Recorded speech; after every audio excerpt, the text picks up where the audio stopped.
గౌరవ ఆర్థిక శాఖ మంత్రులు 2024-25 ఆర్థిక సంవత్సరానికి బడ్జెట్ను సభకు సంప్రదించడం ఆరంభించగానే అసెంబ్లీ సిబ్బంది బడ్జెట్ ప్రసంగ తెలుగు ఆంగ్ల తాలూకు కాపీలన్నీ కూడా సభ్యులందరికీ అందజేస్తారు.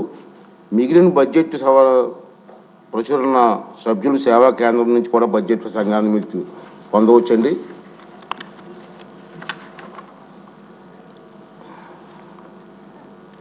ఇప్పుడు ఆర్థిక శాఖ మంత్రులు 2024-2025 సంవత్సరపు బడ్జెట్ను ప్రవేశపెడతారు. ధన్యవాదాలు అధ్యక్ష.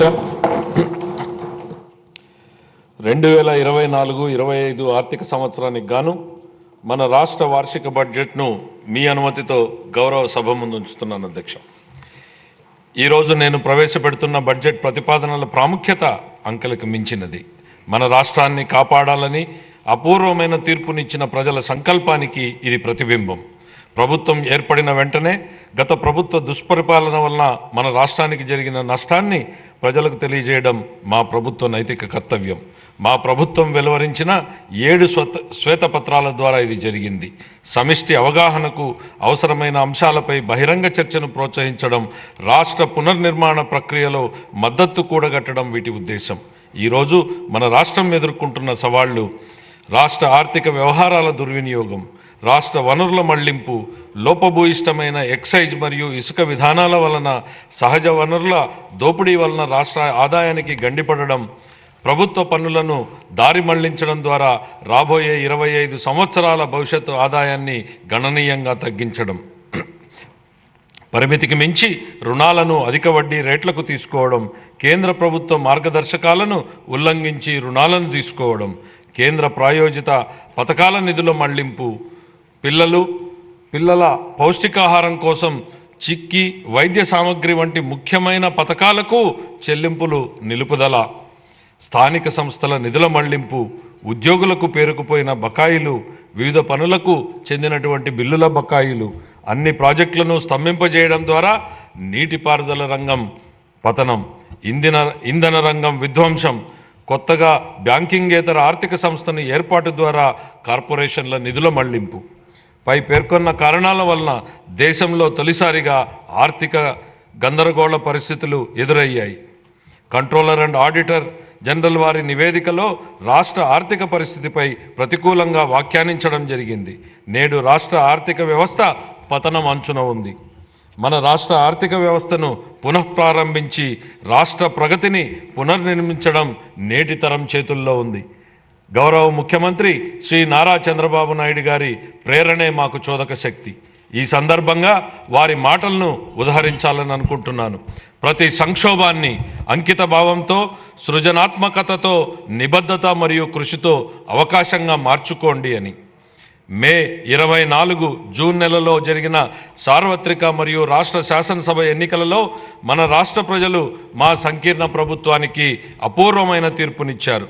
57% ఓట్లతో 175 సీట్లకు గాను 164 సీట్లు రావడం మాకు దక్కిన గౌరవం. అసాధారణమైన ఆధిక్యతతో 93% సీట్లని మేము గెలవగలిగాం. గత ప్రభుత్వ దుర్మార్గ పాలనకు వ్యతిరేకంగా ప్రజలు చేసిన విప్లవ ప్రకటన ఇది. ఇదే సమయంలో మా ఎన్డీఏ ప్రభుత్వానికి లభించిన అద్భుతమైన ఈ ఆధిక్యత గౌరవనీయ ముఖ్యమంత్రి శ్రీ నారా చంద్రబాబు నాయుడు గారు, గౌరవనీయ ఉప ముఖ్యమంత్రి శ్రీ కొణిదెల పవన్ కళ్యాణ్ గారు మరియు గౌరవనీయ భారత ప్రధానమంత్రి శ్రీ నరేంద్ర మోడీ గారి నాయకత్వం మరియు ప్రతిభపై ప్రజలకు ఉన్న నమ్మకానికి ఇది నిదర్శనం.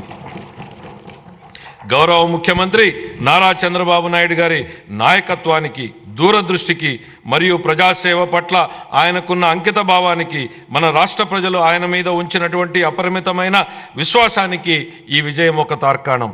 మన రాష్ట్ర అభివృద్ధి కోసం ఆయన ఎల్లప్పుడూ కృషి చేస్తూనే ఉన్నారు. తన అద్భుతమైన పనితీరు, నిజాయితీ మరియు సాంకేతికత పట్ల ఉన్న సమగ్ర అవగాహన, ఆధునీకరణ మరియు సాంకేతిక ఆధారిత భవిష్యత్తు కోసం వారు చూపిన దార్శనికత వారి పేరుతో పాటు మన రాష్ట్ర ప్రతిష్టను కూడా పెంపొందింపజేశాయి. మన గౌరవ సభలో ముఖ్యమంత్రి గారు 1995లోనే ఆర్థిక మంత్రిగా తన తొలి బడ్జెట్ ప్రసంగంలో ఇలా అన్నారు.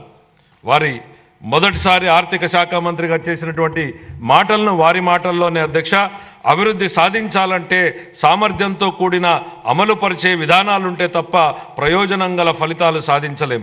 ప్రపంచవ్యాప్తంగా సాగుతున్న సమాచార విప్లవం వలన కలిగిన లాభాలను మరియు అవకాశాలను వినియోగించుకోవడానికి వీలుగా మా పాలనా యంత్రాంగాన్ని పునర్వ్యవస్థీకరించాలన్నది మా ఆశయం.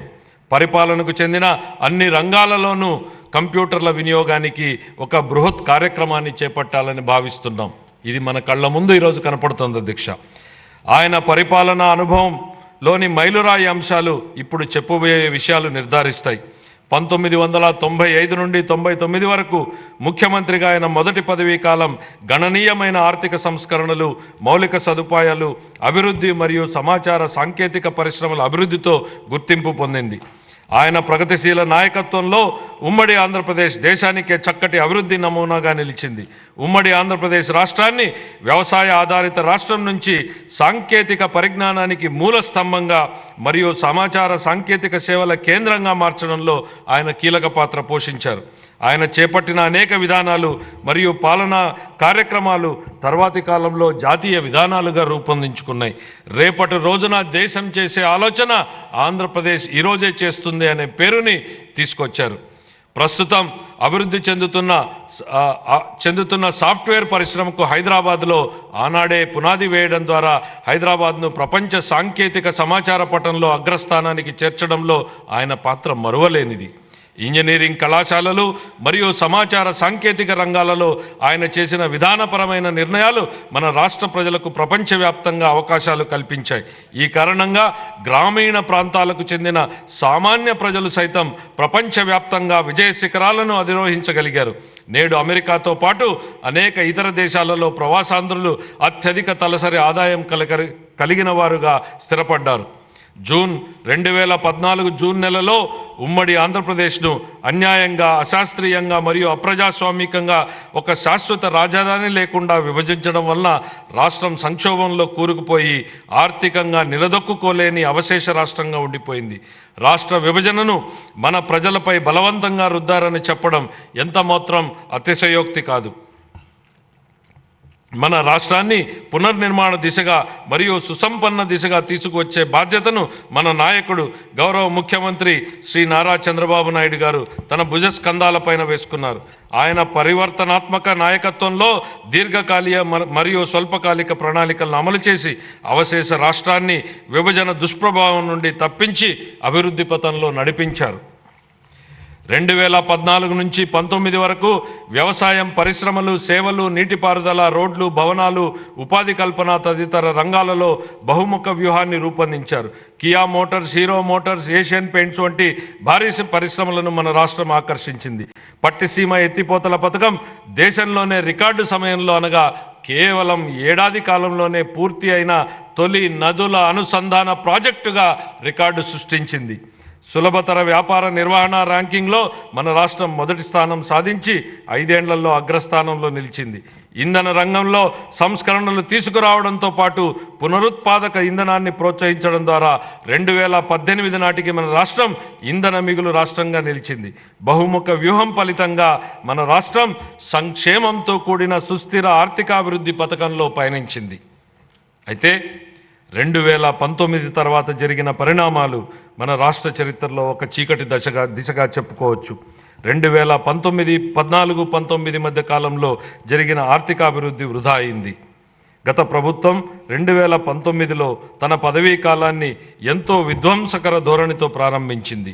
ప్రజావేదికను కూల్చేసింది, విద్యుత్ కొనుగోలు ఒప్పందాలను రద్దు చేసింది, 3 రాజధానుల నమూనాతో ప్రజలను అయోమయానికి గురిచేసింది, పారిశ్రామిక వ్యతిరేక విధానాన్ని అనుసరించింది, పెట్టుబడిదారుల విశ్వాసాన్ని మరియు రాష్ట్ర బ్రాండ్ విలువను దెబ్బతీసింది, నీటిపారుదల రంగాన్ని పూర్తిగా విస్మరించింది, కేంద్ర ప్రభుత్వ అభిప్రాయానికి విరుద్ధంగా కార్యనిర్వాహక సంస్థను మార్చడం ద్వారా పోలవరం ప్రాజెక్టు నిర్మాణాన్ని నిలిపేసింది.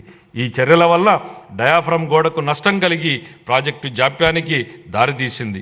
పన్నులు చెల్లిస్తూ మరియు ఉపాధి కల్పిస్తూ రాష్ట్రాభివృద్ధికి దోహదపడే పరిశ్రమలు మన రాష్ట్రాన్ని వదిలి వెళ్ళిపోయాయి.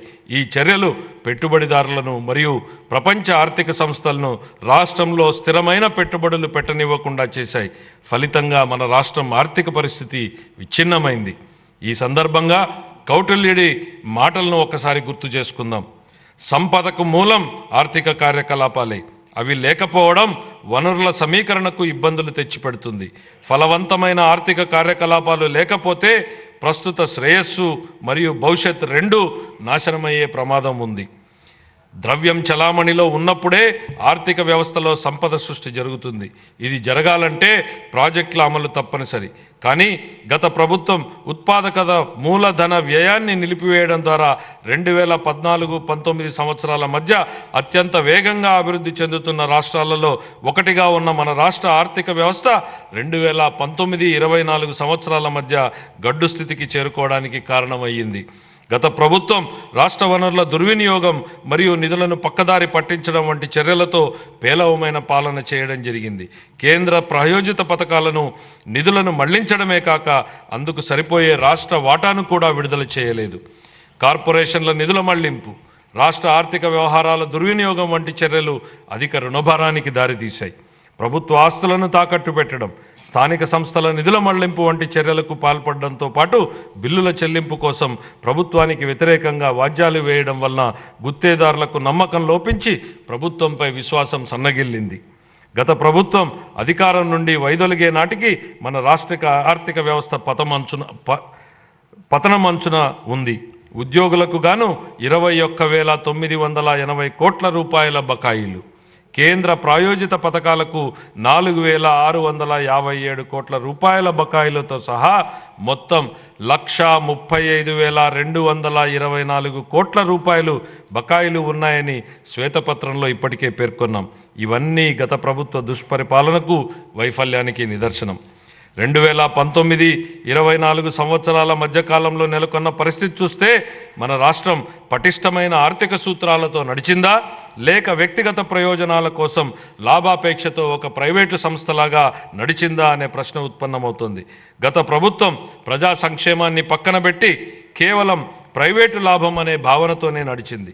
సహజ వనరులను కొల్లగొట్టడం, సహజ ఖనిజాల అక్రమ తవ్వకాలతో రాష్ట్ర ఖజానాకు ఆదాయం నష్టం కలిగించడం, వ్యక్తిగత ప్రయోజనాల కోసం ఉద్దేశపూర్వకంగా ఇసుక మరియు ఎక్సైజ్ విధానాలను రూపొందించడం జరిగింది.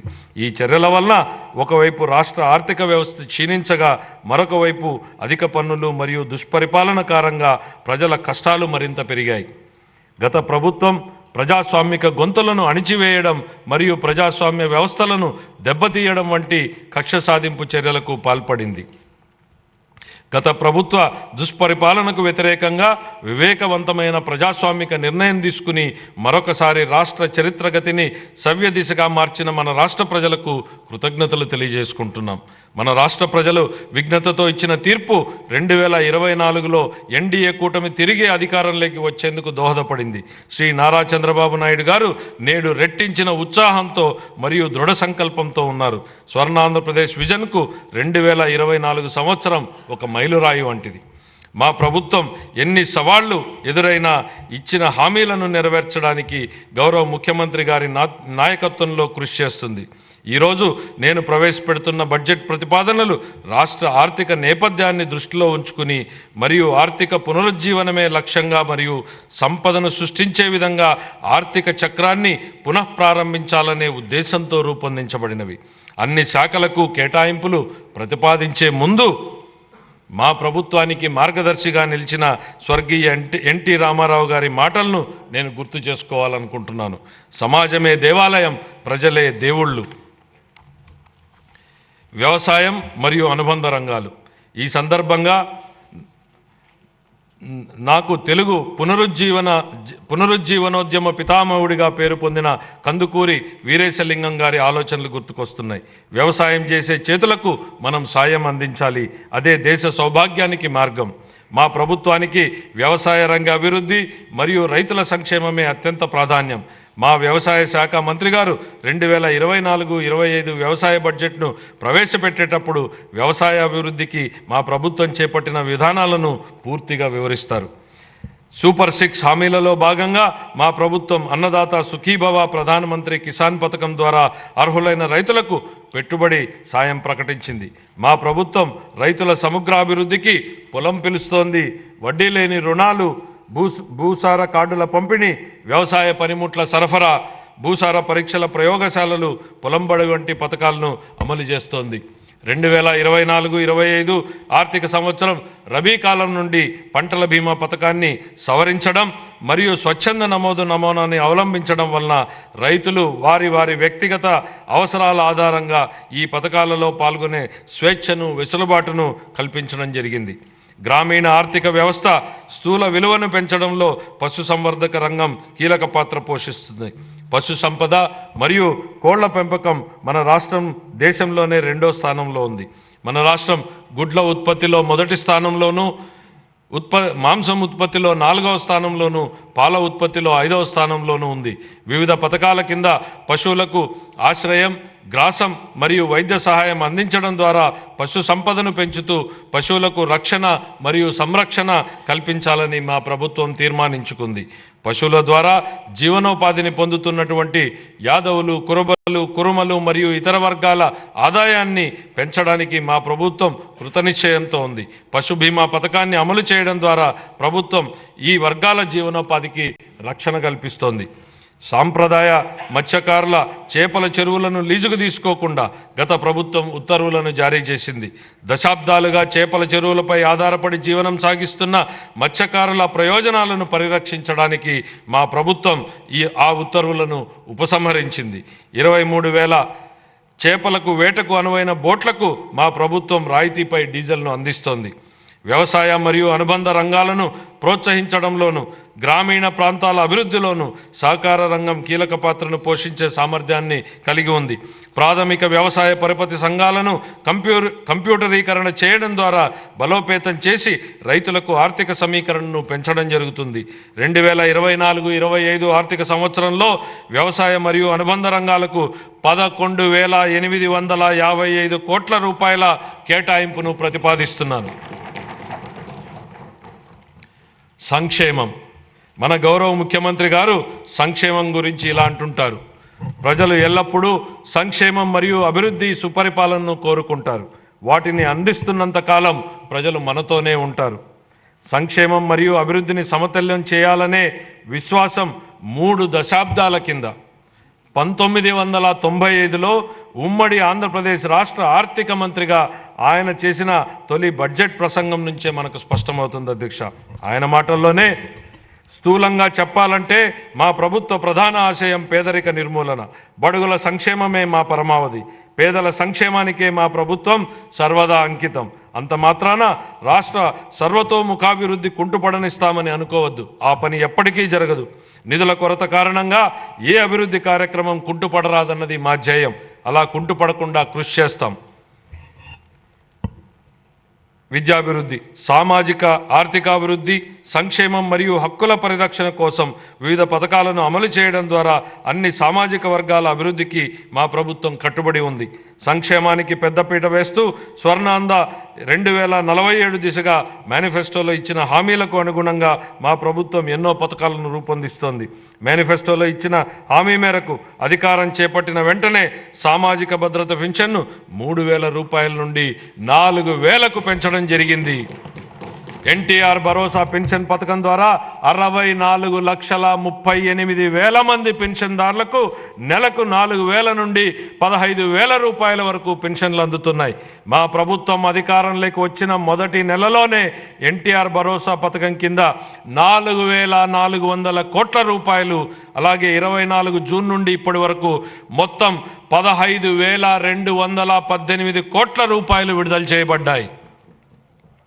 కళాశాలల నుండి ధృవపత్రాలు పొందేందుకు విద్యార్థులకు ఇబ్బందులు తలెత్తకుండా ఉండేందుకు మెట్రిక్ అనంతర ఉపకార వేతనాలను నేరుగా కళాశాల ఖాతాలలోకే విడుదల చేస్తోంది. గత ప్రభుత్వం మిగిల్చిన పెండింగ్ ఫీజు రీయింబర్స్మెంట్ బకాయిలను కూడా దశల వారీగా విడుదల చేసేందుకు ప్రయత్నాలు జరుగుతున్నాయి. మా ప్రభుత్వ పథకాలు మాలదాసరి, మాదిగ, రెల్లి, అరుంధతీయ మరియు ఇతర షెడ్యూల్డ్ కులాల వర్గాలకు మేలు చేస్తాయి. రజకులు, దూదేకులు, నాయీ బ్రాహ్మణుల వంటి సాంప్రదాయ వృత్తి సమూహకాలకు ఆధునిక వృత్తి పద్ధతుల ద్వారా వారి జీవనోపాధిని పెంపొందించడానికి ఆర్థిక సహాయం అందించాలని ప్రతిపాదించబడింది. సాంప్రదాయకంగా నైపుణ్యం కలిగిన నేత కార్మికులకు వారి నైపుణ్యాలను మెరుగుపరచడానికి వీలుగా ఆర్థిక సహాయం కూడా అందించడం జరుగుతోంది. మా ప్రభుత్వ పథకాలు వడ్డెర, వాల్మీకి, గౌడ, కళింగ, గవర, పద్మశాలి, బెస్త, సగర, ఉప్పర వంటి వెనుకబడినటువంటి తరగతులకు లబ్ధి చేకూరుస్తాయి. షెడ్యూల్ తెగల కుటుంబాలకు సాధికారతకు మా ప్రభుత్వం పూర్తిగా కట్టుబడి ఉంది. గిరిజన వర్గాల సంక్షేమం కోసం పోస్ట్ మెట్రిక్ ఉపకార వేతనాలు, ఆర్టీఎఫ్, ఎంటీఎఫ్, అంబేద్కర్ విద్యానిధి మొదలైన ముఖ్య పథకాలను అమలు చేయడం జరుగుతోంది. గిరిజన ప్రాంతాలలో మౌలిక సదుపాయాల అంతరాలను పూడ్చడంతో పాటు నాణ్యమైన విద్య, పౌష్టిక ఆహారం మరియు ఆరోగ్య సంరక్షణ మరియు గిరిజన వర్గాల ఆర్థికాభివృద్ధిపై కూడా మా ప్రభుత్వం ప్రత్యేక దృష్టిని సారించనుంది. వివిధ పథకాల ద్వారా అల్పసంఖ్యాక వర్గాలకు ఆర్థిక కార్యకలాపాలలోనూ మరియు ఉపాధి కల్పించడంలోనూ సమాన భాగస్వామ్యం లభించేలా మా ప్రభుత్వం చూస్తోంది. వారి విదేశీ విద్యకు, అలాగే ఇమాంలకు, మౌజంలకు మరియు పాస్టర్లకు ప్రోత్సాహకాలు ఇవ్వాలని ప్రతిపాదించడం జరిగింది. 2024-25 ఆర్థిక సంవత్సరంలో షెడ్యూల్డ్ కులాల కాంపోనెంట్కు 18,497 కోట్ల రూపాయలు, షెడ్యూల్డ్ తెగల కాంపోనెంట్కు 7,557 కోట్ల రూపాయలు, వెనుకబడిన తరగతుల కాంపోనెంట్కు 39,007 కోట్ల రూపాయలు, అల్పసంఖ్యాక వర్గాల సంక్షేమానికి 4,376 కోట్ల రూపాయల్ని కేటాయించాలని నేను ప్రతిపాదిస్తున్నాను. మహిళా అభివృద్ధి మరియు శిశు సంక్షేమం. డాక్టర్ బిఆర్ అంబేద్కర్ గారు మహిళా సాధికారత ప్రాముఖ్యతను నొక్కి ఇలా అన్నారు: మహిళలు సాధించిన పురోగతి స్థాయిని బట్టి నేను సమాజం యొక్క పురోగతిని కొలుస్తాను అని. గౌరవనీయులైన ముఖ్యమంత్రి గారు కూడా ఈ ఆలోచనను గట్టిగా విశ్వసిస్తారు. ఆయన నాయకత్వంలో 1990వ దశకంలోనే మన రాష్ట్రం స్వయం సహాయక బృందాల ఉద్యమంలో దేశంగా అగ్రగామిగా నిలిచింది. పొదుపు చేయడంతో పాటు మహిళల వ్యవస్థాపక శక్తి పెరుగుతుందని, ఫలితంగా స్వయం ఉపాధి మాత్రమే కాకుండా సాధికారత కూడా లభిస్తుందని వారిది దృఢ విశ్వాసం. విస్తృత స్థాయిలో ఒక ఉద్యమంలాగా జరుగుతున్న కార్యకలాపాలకు నాటి ప్రభుత్వ సహకారం లభించడం వలన రాష్ట్రంలోని స్వయం సహాయక సంఘాలకు విశేష ఆదరణ దక్కింది. దీనివల్ల మన రాష్ట్రం దేశానికే ఆదర్శంగా నిలిచింది. మన రాష్ట్రంలో 10 లక్షలకు పైగా స్వయం సహాయక సంఘాలు ఉన్నాయి. గర్భిణులు, బాలింతలు మరియు 6 ఏళ్లలోపు పిల్లలకు పౌష్టికాహార స్థితిని మెరుగుపరిచేందుకు మా ప్రభుత్వం అనేక వినూత్న చర్యలు తీసుకుంటోంది. 26 జిల్లాల్లోని 55,607 అంగన్వాడీ కేంద్రాల ద్వారా సమీకృత శిశు అభివృద్ధి సేవలను మా ప్రభుత్వం అందిస్తోంది. పౌష్టికాహార లోపం మరియు రక్తహీనతల నివారణకు బాల సంజీవని సప్లిమెంటరీ పౌష్టికాహార కార్యక్రమాన్ని అమలు చేయడం జరుగుతుంది. ఈ సరుకులన్నింటినీ టేక్ హోమ్ రేషన్ రూపంలో అందించడం జరుగుతుంది. సూపర్ 6 వాగ్దానాలను నెరవేర్చే దిశగా మా ప్రభుత్వం దీపం 2 పథకాన్ని ప్రారంభించి సంవత్సరానికి 3 ఎల్పిజి సిలిండర్లను ఉచితంగా అందిస్తోంది. 2024లో మొదటి ఉచిత సిలిండర్ పంపిణీ కోసం 895 కోట్లను విడుదల చేయడం జరిగింది. ఇందులో భాగంగా ఇప్పటికే 5 లక్షల మందికి పైగా లబ్ధిదారులు రాయితీ సొమ్ము అందింది.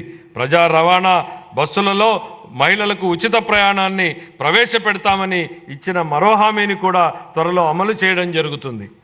ఈ కార్యక్రమం యొక్క ముఖ్య ఉద్దేశం శ్రామిక శక్తిలో మహిళల భాగస్వామ్యాన్ని పెంచడమే. 2024-25 ఆర్థిక సంవత్సరానికి మహిళాభివృద్ధి, శిశు సంక్షేమ శాఖకు 4,285 కోట్ల రూపాయల కేటాయింపును ప్రతిపాదిస్తున్నాను. నైపుణ్యాభివృద్ధి ప్రాధాన్యత గురించి చైనా తత్వవేత్త లావో జూ ఇలా అన్నారు: ఒక మనిషికి ఆహారంగా ఒక చేపను ఇస్తే ఒకరోజు ఆహారాన్ని మాత్రమే ఇచ్చినట్లవుతుంది. అందుకే అతనికి చేపలు పట్టడం నేర్పించు, జీవితాంతం తిండి పెట్టినట్టు అవుతుంది. 2014-19 కాలంలోనే గౌరవ ముఖ్యమంత్రి నారా చంద్రబాబు నాయుడు గారు నైపుణ్యాభివృద్ధి, విద్య మరియు దీర్ఘకాల పరిష్కారాల ప్రాముఖ్యతను అర్థం చేసుకుని అనేక నైపుణ్యాభివృద్ధి కార్యక్రమాలకు శ్రీకారం చుట్టడం జరిగింది. ఈరోజు గౌరవ మానవ వనరుల అభివృద్ధి శాఖ మంత్రి శ్రీ నారా లోకేష్ గారు నైపుణ్య గణన అనేటువంటి వినూతన కాన్సెప్ట్కు నాయకత్వం వహిస్తున్నారు. ప్రపంచంలో తొలిసారిగా మా ప్రభుత్వం రాష్ట్ర స్థాయిలో నైపుణ్య గణను నిర్వహిస్తోంది. ఇది మన శ్రామిక శక్తి యొక్క నైపుణ్యాలను మరియు సామర్థ్యాలను అర్థం చేసుకోవడానికి, తదనుగుణంగా పరిశ్రమలకు అవసరమైన నైపుణ్యాలను గుర్తించడానికి సహాయపడుతుంది. ఇది 20 లక్షల మందికి ఉపాధి అవకాశాలు కల్పించేందుకు అవసరమైన నైపుణ్యాలను అందించే కార్యక్రమాల రూపకల్పనకు దోహదపడుతుంది. ఇదే సమయంలో మా ప్రభుత్వం 192 నైపుణ్య కేంద్రాలు, నైపుణ్య కళాశాలలు మరియు నైపుణ్య విశ్వవిద్యాలయాల ద్వారా నైపుణ్య రంగంలో మౌలిక వనరులను బలోపేతం చేస్తుంది. ప్రాధాన్య రంగాలలో విదేశీ ఉపాధి అవకాశాలను అందిపుచ్చుకునేలా తయారు చేయడమే స్కిల్ ఇంటర్నేషనల్ యొక్క తాజా ప్రయత్నం. 2024-25 సంవత్సరానికి గాను నైపుణ్యాభివృద్ధి శాఖకు 1215 కోట్ల రూపాయల కేటాయింపును ప్రతిపాదిస్తున్నాను. పాఠశాల విద్య. ప్రభుత్వం మరియు ప్రైవేటు పాఠశాలలో 1వ తరగతి నుంచి 12వ తరగతి వరకు చదివే పిల్లల తల్లులకు తల్లికి వందనం పథకం ద్వారా ఆర్థిక సహాయాన్ని అందిస్తూ మా ప్రభుత్వం సూపర్ 6 హామీని నెరవేరుస్తుంది. పేదరికం కారణంగా ఏ పిల్లవాడు విద్యకు దూరం కాకూడదు అనేది ఈ పథకం లక్ష్యం. ఇందుకే మధ్యలో చదువు మానేసిన పిల్లల సంఖ్యను గణనీయంగా తగ్గించడానికి సహాయపడుతుంది. పాఠశాలల్లో మౌలిక సదుపాయాలను, విద్యార్థుల అభ్యసన ఫలితాలను మెరుగుపరిచేందుకు మా ప్రభుత్వం సమగ్ర సంస్కరణలు చేపడుతోంది. మన యువతకు ఉపాధి అవకాశాలు కల్పించడానికి మరియు విద్యా వ్యవస్థలో యువ ఉపాధ్యాయులను నూతన శక్తి నింపేందుకు ఖాళీగా ఉన్న 16,347 పోస్టులను భర్తీ చేసే దిశగా మెగా డిఎస్సి నియామకాన్ని ప్రకటించడం జరిగింది. ఇది మా ప్రభుత్వం తీసుకున్న ప్రధాన నిర్ణయాలలో ఒకటి. ముఖ్యమైన పథకాలకు ప్రముఖ విద్యావేత్త సర్వేపల్లి రాధాకృష్ణన్ మరియు సామాజిక కార్యకర్త శ్రీమతి డొక్కా సీతమ్మ గారి పేర్లను మా ప్రభుత్వం పెట్టింది. ఉపాధ్యాయుల బోధనపై మరింత దృష్టి పెట్టేందుకు వీలుగా అవసరమైన యాప్లను తొలగించడం ద్వారా ఉపాధ్యాయులపై యాప్ల భారాన్ని తగ్గించడం జరిగింది. ఇంటర్ విద్యార్థులకు ఉచితంగా పాఠ్యపుస్తకాలు మరియు బ్యాగులు అందించడం జరిగింది. 2024-25 ఆర్థిక సంవత్సరానికి గాను పాఠశాల విద్యాశాఖకు 29,909 కోట్ల రూపాయల కేటాయింపును ప్రతిపాదిస్తున్నాను. ఉన్నత విద్య.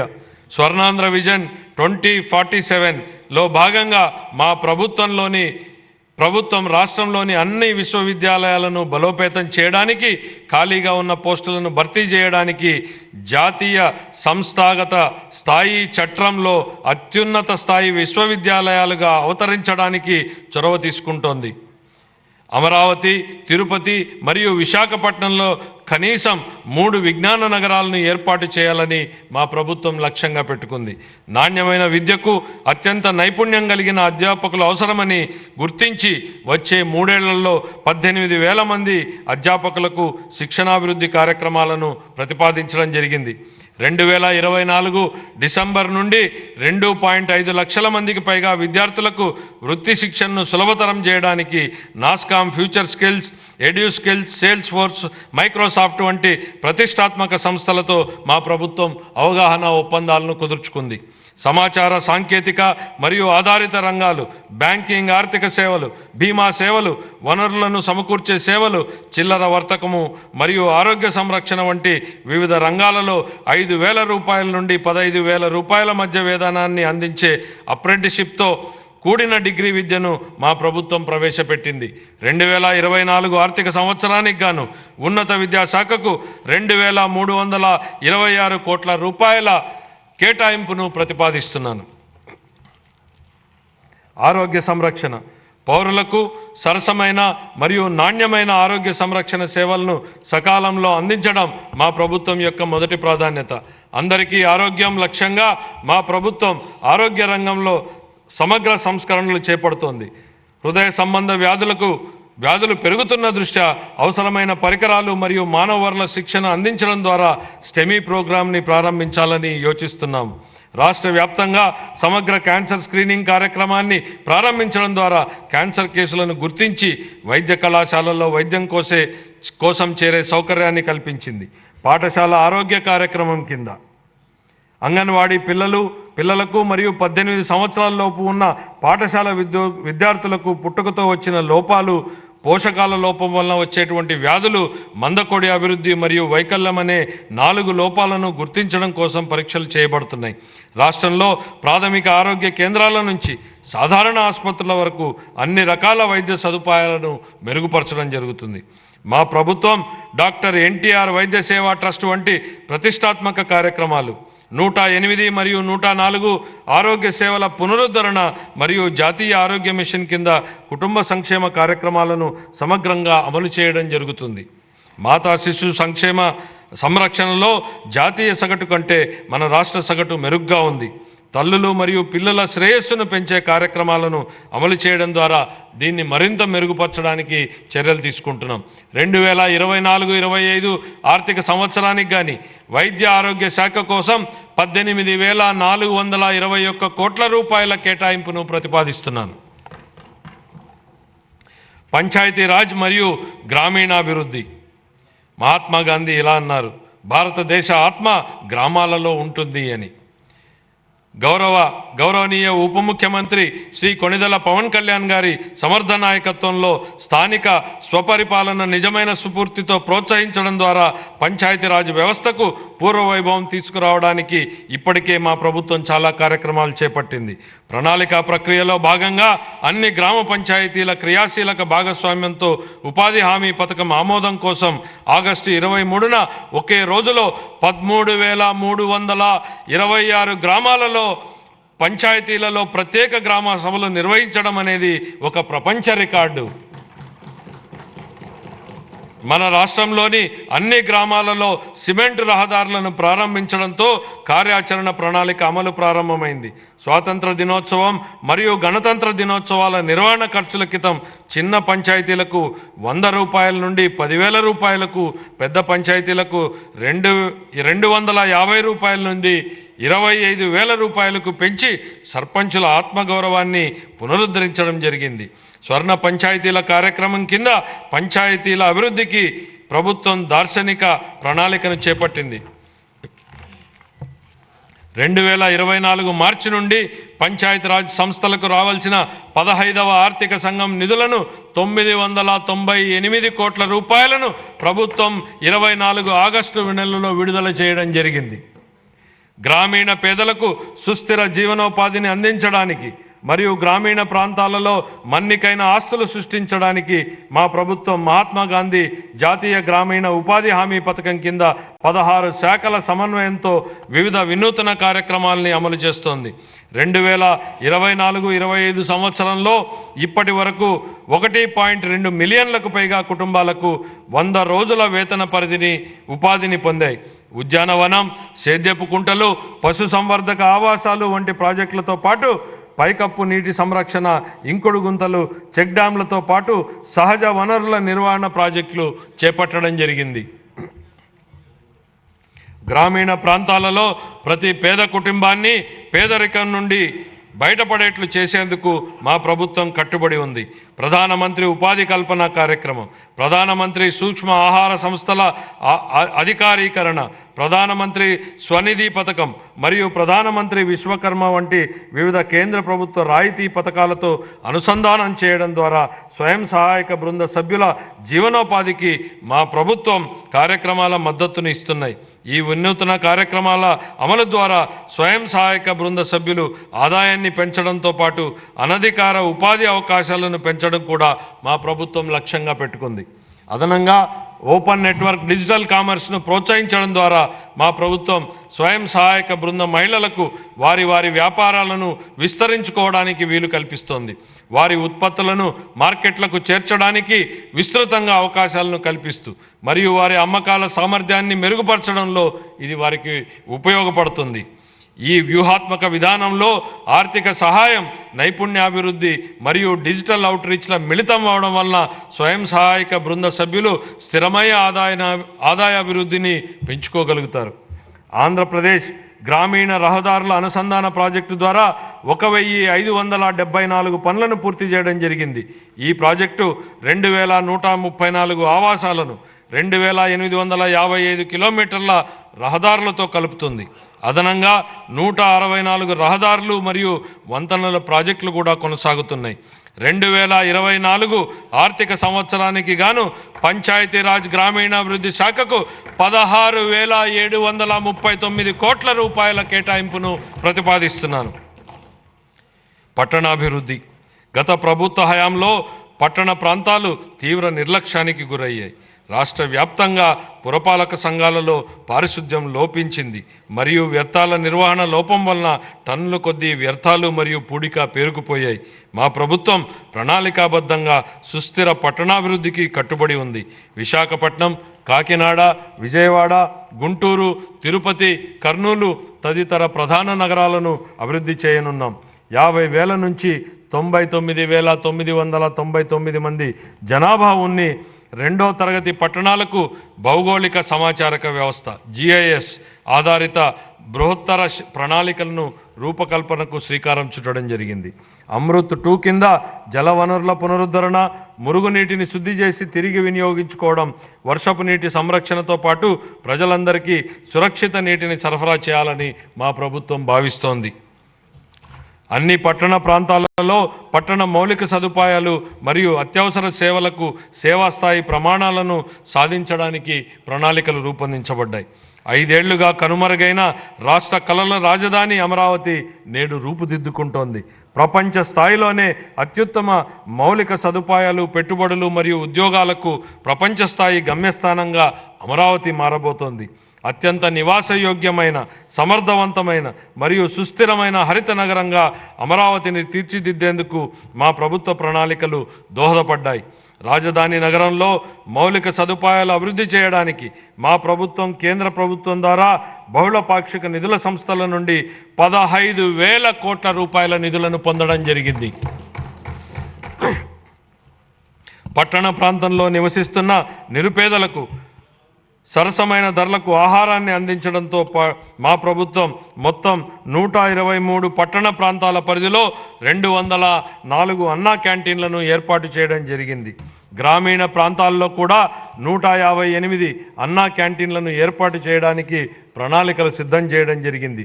2024-25 ఆర్థిక సంవత్సరానికి పురపాలక పట్టణాభివృద్ధి శాఖకు 11,490 కోట్ల రూపాయల కేటాయింపును ప్రతిపాదిస్తున్నాను. గృహ నిర్మాణం.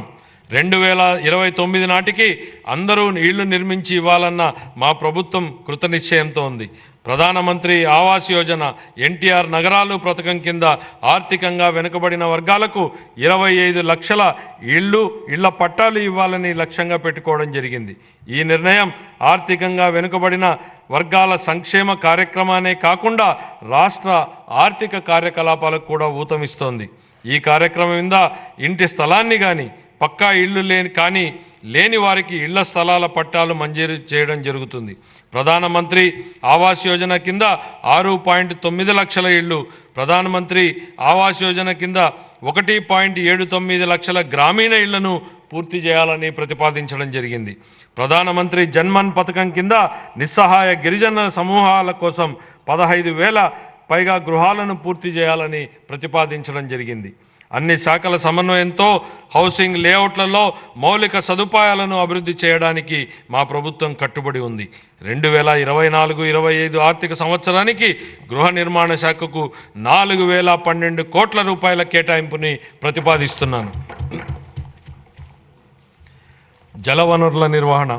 సాగునీటి రంగాన్ని గత ప్రభుత్వం పూర్తిగా నిర్లక్ష్యం చేసింది. వంశధార స్టేజ్ 2, హంద్రీనీవా సుజల స్రవంతి 2వ దశ, వెలుగొండ ప్రాజెక్టు, తోటపల్లి బ్యారేజు, గజపతి నగరం బ్రాంచ్ కెనాల్, చింతలపూడి ఎత్తిపోతల పథకం, Pulichintala, Gundlakamma reservoir, Somasila Swarnamukhi link canal వంటి సాగునీటి ప్రాజెక్టుల్లో ఏ ఒక్కదానిలోనూ పురోగతి లేదు. పోలవరం విషయంలో కేంద్ర జలశక్తి మంత్రిత్వ శాఖకు చెందిన పోలవరం ప్రాజెక్టు అథారిటీ సలహాలను పట్టించుకోకుండా నిర్మాణ కీలక దశలో ఉన్నప్పుడు ఏజెన్సీని హఠాత్తుగా మార్చడం వలన డయాఫ్రమ్ గోడ కూలి ప్రాజెక్టు నిర్మాణంలో తీవ్ర జాప్యం జరిగింది. ప్రాజెక్టు ప్రయోజనాల కోసం ఏళ్ల తరబడి ఎదురు చూస్తున్న ఆంధ్ర, ఉత్తరాంధ్ర మరియు రాయలసీమ వాసులకు ఈ జాప్యం కలవరపెడుతోంది. మా ప్రభుత్వం సాగునీటి రంగానికి అధిక ప్రాధాన్యతనిస్తూ ప్రతి పొలానికి నీటిని తీసుకెళ్లాలనే లక్ష్యంతో సమగ్ర నూతన జల విధానాన్ని రూపొందించడం జరుగుతోంది. రాష్ట్రాన్ని కరువు రహిత రాష్ట్రంగా తీర్చిదిద్ది త్రాగు మరియు సాగు మరియు పారిశ్రామిక అవసరాలకు నీటి భద్రతను కల్పించేందుకు కార్యాచరణ ప్రణాళికలు రూపొందించడం జరిగింది. పోలవరం జాతీయ నీటిపారుదల ప్రాజెక్టును త్వరితగతిన పూర్తి చేయడం మా ప్రభుత్వ మొదటి ప్రాధాన్యత. చింతలపూడి ఎత్తిపోతల పథకం, బొడ్డేపల్లి రాజగోపాలరావు వంశధార ప్రాజెక్టు రెండవ దశ, Poola Subbaiah Veligonda project, Handri Neeva Sujala Sravanthi project, Tungabhadra high level canal వ్యవస్థ మెరుగుదల, చిన్న నీటి పారుదల, వాటర్ షెడ్, భూగర్భ జలాల నిర్వహణతో సహా నిర్మాణంలో ఉన్న అన్ని ప్రాజెక్టులను పూర్తి చేసేందుకు మా ప్రాజెక్టు కట్టుబడి ఉంది. వీటితో పాటు అదనంగా భవనాసి చెరువు మార్పిడి ప్రాజెక్టును మరియు మహేంద్ర తనయ ఆఫ్షోర్ ప్రాజెక్టును చేపట్టాలని మా ప్రభుత్వం భావిస్తోంది. గోదావరి, పెన్న, నాగావళి వంశధార నదులను అనుసంధానం చేయడం ద్వారా రాష్ట్ర వ్యాప్తంగా నీటి భద్రతను కల్పించాలని భావిస్తోంది. 2024-25 ఆర్థిక సంవత్సరానికి జలవనరుల శాఖకు 16,705 కోట్ల రూపాయల కేటాయింపును ప్రతిపాదిస్తున్నాను. పరిశ్రమలు మరియు వాణిజ్యం, పారిశ్రామిక అభివృద్ధికి అనువైన వాతావరణాన్ని కల్పించడంపై మా ప్రభుత్వం దృష్టి సారించింది. పెట్టుబడిదారులను మరియు ఔత్సాహిక పారిశ్రామికవేత్తలను ప్రోత్సహించి తద్వారా వివిధ రంగాలకు ఉపాధిని కల్పించే దిశగా నూతన విధానాలను రూపొందించడం జరిగింది. మా ప్రభుత్వం ఆంధ్రప్రదేశ్ పారిశ్రామిక వృద్ధి పాలసీ 4 తీసుకురావడం జరిగింది.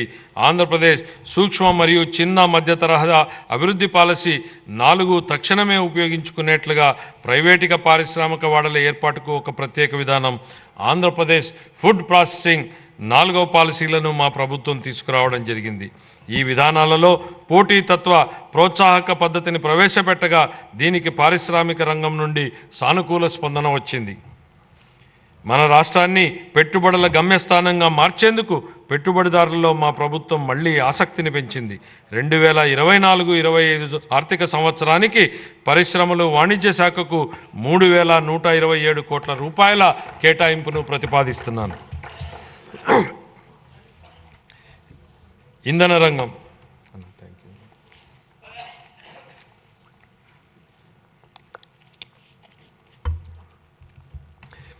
గత ప్రభుత్వ విధ్వంస చర్యల ఫలితంగానే ఇంధన రంగం నాశనమైంది.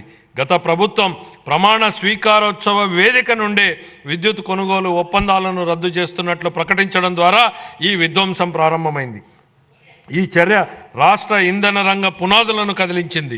అంతేకాక ఇంధన రంగ విస్తరణ ప్రణాళికలను విచ్ఛిన్నం చేయడం ద్వారా విద్యుత్ కొరతకు కారణమయ్యింది. తత్ఫలితంగా అధిక ధరలతో విద్యుత్తును కొనుగోలు చేయాల్సి వచ్చింది.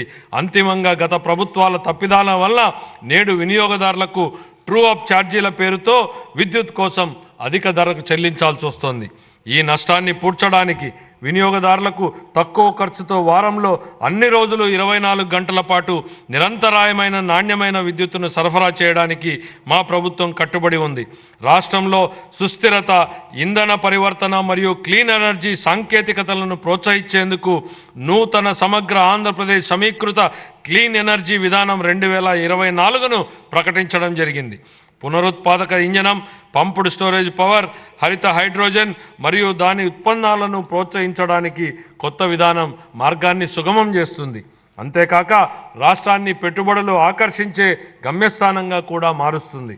మా ప్రభుత్వం ఆక్వా రైతులకు తక్కువ ధరకే విద్యుత్తును సరఫరా చేస్తూ షెడ్యూల్డ్ కులాలు మరియు షెడ్యూల్ తెగలవారి కాలనీలో ప్రతి ఇంటికి నెలకు 400 యూనిట్ల విద్యుత్తును అందిస్తోంది. ధోబీ ఘాట్లకు అలాగే దారిద్ర్య రేఖకు దిగువనున్న రజక సామాజిక వర్గం వారు నిర్వహిస్తున్న లాండ్రీలకు, దారిద్ర్య రేఖకు దిగువనున్న నాయీ బ్రాహ్మణులు చౌరశాలలకు, దారిద్ర్య రేఖకు దిగువనున్న స్వర్ణకారుల దుకాణాలకు, దారిద్ర్య రేఖకు దిగువనున్న అత్యంత వెనుకబడిన కులాలకు మరియు చేనేత కార్మికులకు ఉచితంగా లేదా రాయితీపై విద్యుత్ అందించబడుతోంది. 2024-25 ఆర్థిక సంవత్సరానికి గాను ఇంధన శాఖకు 8,207 కోట్ల రూపాయల కేటాయింపును ప్రతిపాదిస్తున్నాను. రవాణా మరియు రోడ్లు మరియు భవనాలు, రహదారుల నిర్వహణ మరియు మరమ్మతుల విషయంలో గత పాలకులు నిర్లక్ష్యం వహించడంతో పాటు రాష్ట్రంలో రహదారుల కంటే గుంతలే ఎక్కువగా ఉన్నాయి. ఏళ్ల తరబడి నడుస్తున్న మౌలిక సదుపాయాల పురోగతికి విఘాతం కలిగింది. ఒకప్పుడు 2019 నాటికి నాణ్యమైన రహదారుల అనుసంధానం ఉన్న రాష్ట్రం 2024 నాటికి గుంతలమయమైన రహదారులతో సతమతమవుతోంది. సంక్రాంతి నాటికి రాష్ట్రంలో అన్ని రహదారులు గుంతలు లేకుండా ఉండాలనే లక్ష్యంతో మన గౌరవ ముఖ్యమంత్రి గారు గుంతలు లేని రహదారుల ఆంధ్రప్రదేశ్ అనే మిషన్కు శ్రీకారం చుట్టారు. వీటి పునర్నిర్మాణ ప్రయత్నాలు జరుగుతున్నాయి. అనుసంధానతను మరింత బలోపేతం చేయడానికి గతిశక్తి కార్యక్రమానికి అనుగుణంగా రాష్ట్ర రహదారి మౌలిక సదుపాయాలను జాతీయ గ్రిడ్తో మా ప్రభుత్వం అనుసంధానం చేస్తోంది. Amaravati outer ring road project గత ప్రభుత్వ హయాంలో నిలిచిపోయింది. 189 కిలోమీటర్ల పొడవైన Amaravati outer ring road express way పునరుద్ధరణకు కేంద్ర ప్రభుత్వం ఆమోదం తెలిపింది. ఈ ప్రాజెక్టు రాజధానిని రాష్ట్రంలో ఇతర ప్రాంతాలతో అనుసంధానం చేస్తుంది. ఈ ప్రాజెక్టు మన రాష్ట్రంలో ప్రాంతీయ అనుసంధానతను మరియు ఆర్థికాభివృద్ధిని పెంపొందిస్తుంది. మన రాష్ట్రంలో 687 కిలోమీటర్ల మేర 6 వరుసల జాతీయ రహదారి ప్రాజెక్టు పనులను ఎంతో పురోగతిలో ఉన్నాయి. వీటిలో బెంగళూరు కడప విజయవాడ, రాయపూర్ విశాఖపట్నం, చిత్తూరు తాడ్చూరు, రేణిగుంట నాయుడుపేట, విజయవాడ పశ్చిమ బైపాస్, నాయుడుపేట తూర్పు కనుపూరు వంటి ముఖ్యమైన రహదారులు ఉన్నాయి. వీటితో పాటు 4 వరుసల జాతీయ రహదారులైన హైదరాబాద్ విశాఖపట్నం, బెంగళూరు చెన్నై ఎక్స్ప్రెస్ రహదారుల్లో 165 కిలోమీటర్ల మేర పనులు పురోగతిలో ఉన్నాయి. న్యూ డెవలప్మెంట్ బ్యాంక్ ఆర్థిక సహకారంతో మండల అనుసంధాన మరియు గ్రామీణ అనుసంధానత అభివృద్ధి ప్రాజెక్టు మరియు ఆంధ్రప్రదేశ్ రహదారులు వంతెనల పునర్నిర్మాణ ప్రాజెక్టులను మా ప్రభుత్వం అమలు చేస్తుంది. ఈ ప్రాజెక్టులను జిల్లా ప్రధాన కేంద్రాలు మరియు మండల కేంద్రాల మధ్య, అదేవిధంగా అన్ని మండల కేంద్రాల మధ్య 2 వరుసల రహదారుల అనుసంధానతను కల్పించడానికి 2,522 కిలోమీటర్ల రహదారులను ఈ పరిధిలోకి తీసుకువస్తాము. వాహనాలు త్వరితగతిన నడిచేందుకు వీలుగా ప్రధానమైన జిల్లా రహదారుల ఉపరితలాన్ని మెరుగుపరచడానికి 2,199 కిలోమీటర్ల మేర పనులను మంజూరు చేయడం జరిగింది. వీటిని 2025 మార్చి నాటికి పూర్తి చేయాలని మా ప్రభుత్వం లక్ష్యంగా పెట్టుకుంది. గిరిజన ప్రాంతాలతో హరిజన అనుసంధానాన్ని మెరుగుపరచడం కోసం మరియు వరదల వలన దెబ్బతిన్న రహదారులకు మరమ్మతులు చేయడం కోసం 99 రాష్ట్ర రహదారులు మరియు 134 జిల్లా ప్రధాన రహదారులను జాతీయ వ్యవసాయ మరియు గ్రామీణాభివృద్ధి బ్యాంకు నిధులతో పూర్తి చేయడానికి మా ప్రభుత్వం ప్రాధాన్యతనిస్తోంది. జూన్ 24 నుండి మా ప్రభుత్వం రహదారుల రంగానికి 600 కోట్ల రూపాయలను విడుదల చేసింది. రాష్ట్ర విపత్తు నివారణ నిధి ఎన్డీఆర్ఎఫ్ మరియు రాష్ట్ర విపత్తు ప్రతిస్పందన నిధుల కింద కేటాయింపులతో సహా 2024-25 ఆర్థిక సంవత్సరానికి గాను రవాణా, రోడ్లు మరియు భవనాల శాఖకు 9,554 కోట్ల రూపాయల కేటాయింపును ప్రతిపాదిస్తున్నాను. యోజన, పర్యాటక మరియు సాంస్కృతిక శాఖ మన రాష్ట్రానికి చెందిన క్రీడాకారులు జాతీయ మరియు అంతర్జాతీయ స్థాయిలో రాణించి రాష్ట్రానికి గర్వకారణంగా నిలుస్తున్నారు. మా ప్రభుత్వం క్రీడాకారులను ప్రభుత్వ ఉద్యోగాలలో 3% రిజర్వేషన్లను ప్రకటించింది. ఇది దేశంలోనే అత్యధికం. మా ప్రభుత్వం ప్రతిపాదించిన ఆర్థిక ప్రోత్సాహాలు కూడా దేశంలోనే అత్యధికం. అందరికీ క్రీడలు, ప్రతిభను పెంపొందించడం, స్పోర్ట్స్ ఎకోసిస్టమ్, క్రీడా సంస్కృతి మరియు పర్యావరణ వ్యవసాయ క్షేత్రస్థాయి నుంచి అంతర్జాతీయ స్థాయి వరకు బలోపేతం చేయడం అనే 4 వ్యూహాత్మక స్తంభాలతో కొత్త క్రీడా విధానం 24-29 కాలానికి మా ప్రభుత్వం తీసుకొస్తోంది. ఆర్థిక మరియు సామాజిక అభివృద్ధి కోసం క్రీడలను ప్రోత్సహించడం మరియు ఆరోగ్యకరమైన జీవనం కోసం క్రీడలను ప్రజా ఉద్యమంగా మార్చడంపై మా ప్రభుత్వ క్రీడల విధానం దృష్టి సారిస్తుంది. గౌరవ ముఖ్యమంత్రి గారు పర్యాటక రంగానికి పరిశ్రమ హోదాను కల్పించారు. ఇది ఒక చారిత్రాత్మక చర్య. ఇది ప్రైవేటు పెట్టుబడులను గణనీయంగా ఆకర్షించే విధంగా రాష్ట్ర సామర్థ్యాన్ని మరింత పెంచింది. మన రాష్ట్రంలో పర్యాటక రంగం ఉద్యోగాల కల్పనకు ఒక గొప్ప వరం. ఆధ్యాత్మిక పర్యాటక రంగాన్ని ప్రోత్సహించడం ద్వారా పర్యాటక రంగాన్ని అభివృద్ధి చేయడానికి మా ప్రభుత్వం ప్రణాళికలు రూపొందిస్తోంది. పర్యావరణ మరియు వివిధ పర్యాటక ప్రదేశాలను ఏకకాలంలో అనుసంధానించే విధంగా పరిశ్రమ పర్యాటక రంగాన్ని, సముద్ర తీరక పర్యాటక కేంద్రాలను, ఆరోగ్య పర్యాటక కేంద్రాలను, చారిత్రాత్మక వారసత్వ ప్రదేశాలను అభివృద్ధి చేయడం ద్వారా పర్యాటక రంగాన్ని ప్రోత్సహించడాన్ని మా ప్రభుత్వం లక్ష్యంగా పెట్టుకుంది. 2024-25 ఆర్థిక సంవత్సరానికి యువజన పర్యాటక మరియు సాంస్కృతిక శాఖకు 322 కోట్ల రూపాయల కేటాయింపును ప్రతిపాదిస్తున్నాం. పోలీసు శాఖ గత 5 ఏళ్లలో పోలీసు శాఖను నిర్లక్ష్యం చేయడం వలన ఆ శాఖ నైతిక స్థైర్యం మరియు నిర్వహణ సామర్థ్యం తీవ్రంగా దెబ్బతిన్నాయి. ముఖ్యంగా తగినన్ని అలవెన్సులు చెల్లించకపోవడం వలన మరియు ఉద్యోగుల బకాయిలను చెల్లించకపోవడం వలన పోలీసు శాఖ ఉద్యోగుల్లో తీవ్ర ఇబ్బందులకు గురయ్యారు. వాహనాల లభ్యత తక్కువగా ఉండడం, గస్తీ వాహనాలకు నిర్వహణ లేకపోవడం మరియు పోలీసు బలగాలను తక్కువ వనరులతో నడిపించడం వలన వారు ఎంతో ఒత్తిడికి లోనయ్యారు.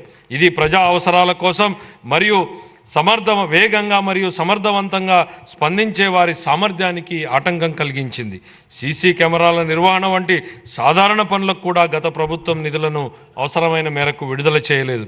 ఈ క్లిష్టమైన సమస్యలను గుర్తించిన మా ప్రభుత్వం ఆధునీకరణ మరియు సమకాలీన సవాళ్లకు ధీటుగా పోలీస్ శాఖను సన్నద్ధం చేయడంపై దృష్టి సారించి ఈ శాఖ సామర్థ్యాలను పునరుద్ధరించడానికి మరియు పెంచడానికి నిర్ణయాత్మక చర్యలు చేపట్టింది. నూతన వాహనాలు మరియు అధునాతన పరికరాల కొనుగోలుకు, మౌలిక వసతుల కల్పనకు, పోలీసు బలగాల ఆధునీకరణకు మా ప్రభుత్వం 62 కోట్ల రూపాయల నిధులను ఇప్పటికే విడుదల చేసింది. పోలీసు శాఖకు పూర్వ వైభవాన్ని తీసుకురావడానికి గౌరవ ముఖ్యమంత్రి గారు సమూల మార్పునకు ఆమోదం తెలిపారు. శ్రీకాకుళం, చిత్తూరు, ప్రకాశం మరియు రాజమహేంద్రవరాలలో కొత్తగా ప్రత్యేక 4 పోలీస్ బెటాలియన్లను ఏర్పాటు చేయడం జరుగుతుంది. అంతేకాక 300 మంది మహిళా సహాయక డెస్క్లను మరియు సైబర్ నేరాలను అరికట్టడానికి ప్రతి జిల్లాలో సైబర్ పోలీస్ స్టేషన్లను కూడా ప్రత్యేకంగా ఏర్పాటు చేయడం జరుగుతుంది. మాదక ద్రవ్యాల కేసులో సత్వర పరిష్కారానికి రాష్ట్ర వ్యాప్తంగా 13 ఫాస్ట్ ట్రాక్ NDPS కోర్టులను ఏర్పాటు చేస్తున్నాం. ఆధునీకరించబడిన మరియు తక్షణమే ప్రతిస్పందించగలిగే సమర్థవంతమైన పోలీస్ దళాలను పునర్నిర్మించే దిశగా చేపట్టిన ఈ చర్యలను మా ప్రభుత్వ నిబద్ధతను సూచిస్తాయి.